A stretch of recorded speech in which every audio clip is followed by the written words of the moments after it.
Un match nul et une défaite auront donc suffi. Bordeaux est au bord de la crise avant même la 3e journée de championnat. Une crise dont les joueurs semblent être les acteurs bien involontaires.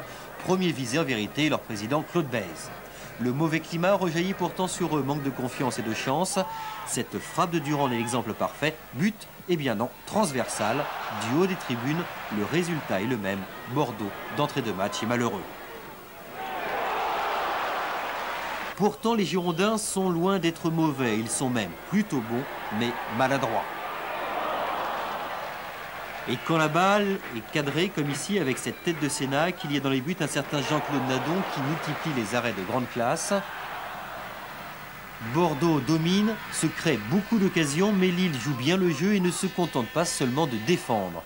Coup franc de Périlleux, arrêt réflexe de Bell masqué au départ de la frappe et tacle appuyé du gardien bordelais sur Brisson, non sanctionné.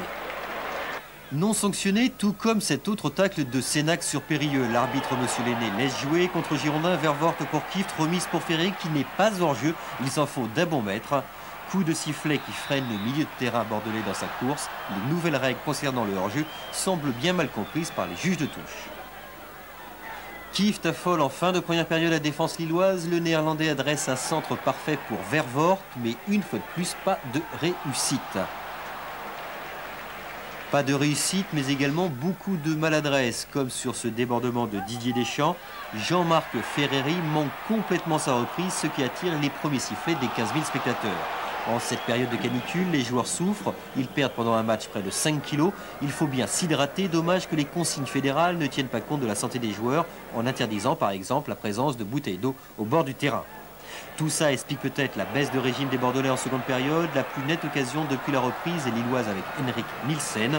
On commence à craindre le pire pour les Girondins. Le pire qui arrive à la 65e minute. Un coup franc du même Nielsen qui prend Bell à contre-pied. Lille mène 1-0.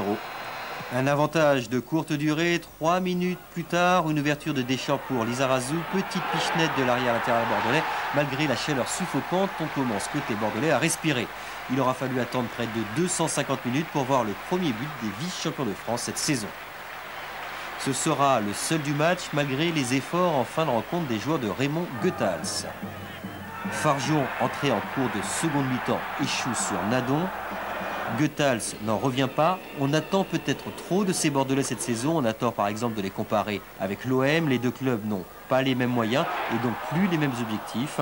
Pourtant, cette équipe a un gros potentiel, reste à ce qu'elle puisse s'exprimer librement, ce qui est loin d'être le cas aujourd'hui. On dit Goethals menacé. N'est-il pas encore un peu trop tôt pour le juger? Peut-être.